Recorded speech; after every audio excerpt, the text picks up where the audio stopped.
Hey everyone, it's William from AI Rev back with another on-demand video. I'm sure many of you have seen recently that Mohammed announced the launch of over 150 MCP agents into the on-demand platform. So today we're going to be covering a few of them and showing you how you can figure them up and set them up within your own on-demand environment for you to use. So without any further ado, let's dive straight into the video. Okay, so immediately kicking things off, you'll see here on the left-hand side we've got MCP and we've got the deployments, templates, and marketplace. I'll be diving into deployments and templates later on, but for now let's just take a look into the marketplace.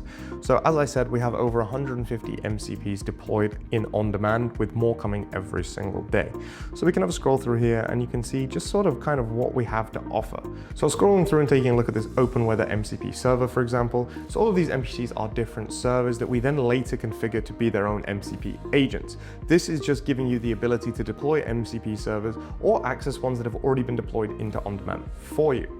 So for example, with this open weather one, we would just simply give it a name, select our environment, then we'd need to go ahead and check out open weather themselves to get our API key so that we essentially have access to hit this MCP server.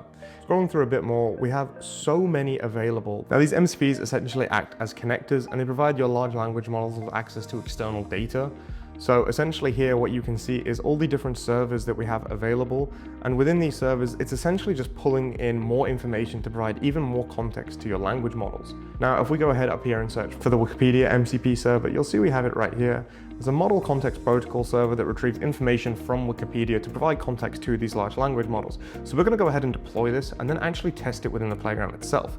So we'll give it a name and we'll call this, for example, Wiki MCP. We'll select our environment, we're going to go with production, and obviously right now I'm only testing this internally just for myself, so we only need one instance of this. We can then go ahead and click deploy. And now you can see we're actually in the deployment section of our MCPs. So you can see right now it's pending, it just takes maybe 10 to 20 seconds, and then the MCP is available for you to use. So we can go ahead and refresh the page right now. And you'll see that it's deployed successfully. Now, what's really important here is the deployment URL. This is the only bit of information that you're really going to need when you're then configuring it as an MCP agent. So we can go ahead here, we'll click this, copy it, head over to our agent tools. We can create a tool here in the top right-hand corner, MCP client, click next, and then you'll see a very familiar UI. Now this is the same UI for deploying all different agent tools. And for example, now we can scroll down and you see the MCP server URL. So this is what we just copied. Now we can change our transport type to streamable HTTP, and we can just go ahead and test the server before we even deploy it. And you can see MCP server connected successfully. Awesome. We can now go ahead and configure the rest of these fields as we would with any other agent tool. So I'll cut back once all of that information is filled in. Great, so now that we've successfully filled in all the required text fields, you can see here that we've chosen the tool category as just general, just purely for example's sake. We've provided a description for this MCP tool, and we've specified it's an agent tool for retrieving information from Wikipedia to provide context to the LLM. Our tool name is Wikipedia MCP tool. We've generated a nice image. Then this was purely generated within on-demand using the generate image with AI button here. You'll see that they all follow the same sort of theme now, which keeps everything looking neat and tidy in the workspace. Now we've added our conversation starter here. Fetch me a one-paragraph summary of the AI Wikipedia page. So essentially the way that we're intending this to work is when we use this conversation starter alongside this MCP agent tool, it should go and check the AI Wikipedia page and summarize everything into one paragraph for us and return that information in on-demand. Then obviously we've got our MCP server URL as we discussed earlier. We tested this to ensure that it works, and I've just added an example privacy policy. Obviously, if you're publishing these different agent tools to the public, I recommend you using a legitimate privacy policy. Just purely for example's sake, we go ahead with this example one. Now we can just click deploy, and our agent tool has been created successfully. So if we jump over into the playground now, we can head over to the right-hand side, and you can see our Wikipedia MCP tool is now available for us to use. I'm going to go ahead and change the reasoning mode to deep turbo just so it's all fast. It's just a very simple use case, and we're just going to use the conversation starter. We can run this and then we'll check the results as soon as we receive them. So scrolling through here from the top, we can see our prompt was initially broken down, get the full content of the AI Wikipedia article. We can see here how it has made this call to the MCP server. And then if we go ahead and check out that it was executed successfully, we're greeted with a status code 200, and you can see in the body parameters here, it's passed the title of AI, so it knows exactly which page to look for on Wikipedia.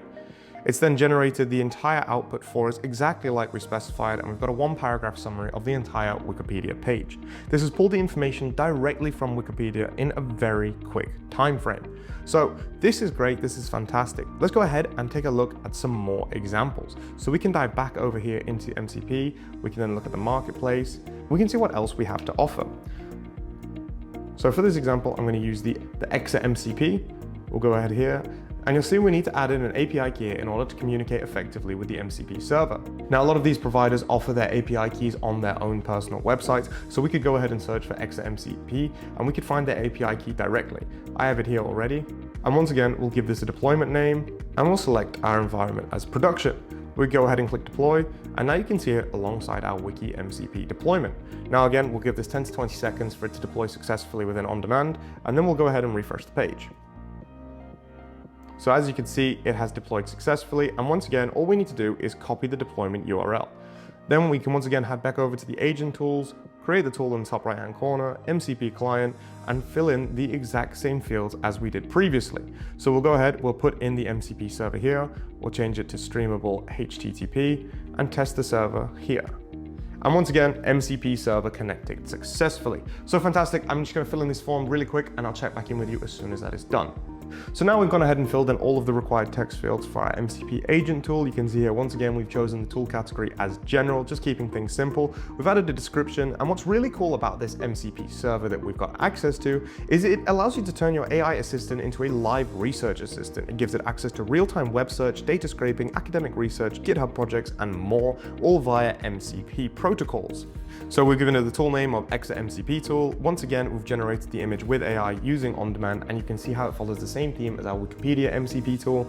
And then we've got 3 conversation starters here that we're going to test. And these range from different levels of complexity. So we've got something as simple as what are the latest breakthroughs in battery technology. We've then got research the top 5 LLMs research since April 2024 and conduct a comprehensive analysis against all of them, and then give me an overview of Anthropic's funding rounds and investors. So then again, we've got another example privacy policy here, and we can go ahead and click deploy. Now it's deployed successfully, we'll head back into the playground, we'll create a new session here, and then we'll add in our Exa MCP tool.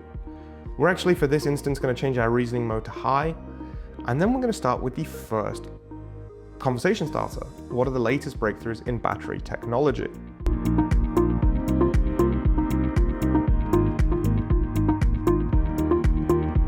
Amazing, so we've gone ahead and got our result here, and scrolling back to the top, you can see how this is a very simple prompt that if we query this as normal, the LLM would likely take over before using the tools to retrieve the information. However, using the MCP tools, it knows exactly to use that tool to extract this information, and it's gone and done the research successfully. You can see here again, status code 200, and it's also specified the number of results to return as 5, even though we didn't specify that within the prompt. So if we did, however, want, say maybe 10, 15, or 20, all we'd have to do is specify that in the prompt, and it would be returned directly for us. So you can go ahead here and you can see AI discovered battery materials, salt additives for long-lasting aqueous batteries. Apologies if I butchered that name. Nano spring coating technology, and you can go ahead and see that it's just a concise summary of different kind of battery advancements. What I really like here is that it also gives you the ability to read more. It takes the information directly from the source that it's pulled it from. So if we just hypothetically went and clicked on this link, for example, just to verify the source, you can see it's from Science Daily, and the information has been pulled from a real source. So if we jump back into OnDemand here, we can scroll through it and we can test out, give me an overview of Anthropic's funding round and investors. Again, keeping reasoning mode high and just using the Exa MCP tool that we have created. So as you can see here, we've got a very detailed output. This is really quite impressive. And again, you can see how it's taken out just a very simple prompt, and it's called the MCP, the Exa MCP tool, sorry, to retrieve this information. So it's ran a web search, and it's conducted a web search to identify the investors. So it's taken our initial prompt where we asked for funding round and investors, broken it into 2 tasks, and then executed them in parallel, which is fantastic. So we can scroll through the output here and we can see total funding and valuation, major funding rounds, debt and credit lines, secondary market and other rounds, notable investors, and recent development. So it was a nice summary there for us as well. So we're going to go ahead, we're going to move to the final conversation starter here, which is research the top 5 LLMs released since April 2024 and summarize strengths, benchmarks, and limitations. Just quickly before we do that, however, what I did notice here as I was reading through, you can see total funding raised as of mid-2025. So this is great because it has the most up-to-date information possible. Obviously right now being in August, we're in just past the middle of 2025, but I'm assuming that this will have taken information from the end of Q2, and it's just up to date, it's reliable, and it's a really strong output. I'm really quite impressed. So now we're gonna go ahead and run the final conversation starter here.